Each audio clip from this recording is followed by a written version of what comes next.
মুসলিম সম্প্রদায়ের কাছে মহরম একটি পবিত্র দিন। বুধবার রাজ্যের বিভিন্ন প্রান্তে ধর্মপ্রাণ মুসলিমরা মহরম উৎসব পালন করেন। এই উপলক্ষে সরকারি ছুটিও থাকে। এদিন তাজিয়া নিয়ে বের হন সংখ্যালঘু মুসলিম সম্প্রদায়ের লোকেরা।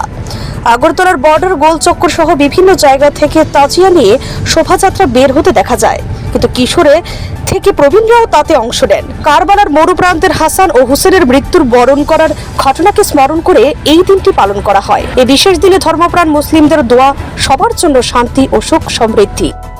আসসালামু আলাইকুম রহমতুল্লাহ আর বরকাতুহু।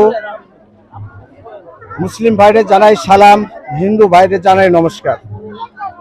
আমাদের আজকের পবিত্র মহরম, আমাদের আজকের দিনে হযরত মুহাম্মদ সাল্লাল্লাহু আলাইহি সাল্লামের পেয়ারার নাতি এবং ইমাম হুসাইন আজকের দিনে শাহাদাত বরণ করেছে।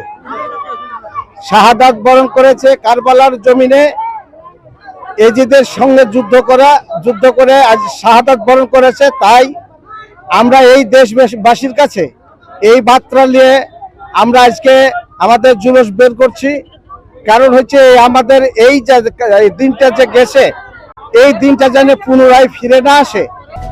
Bureau report, CNE TV. CNE TV, channel for news and entertainment.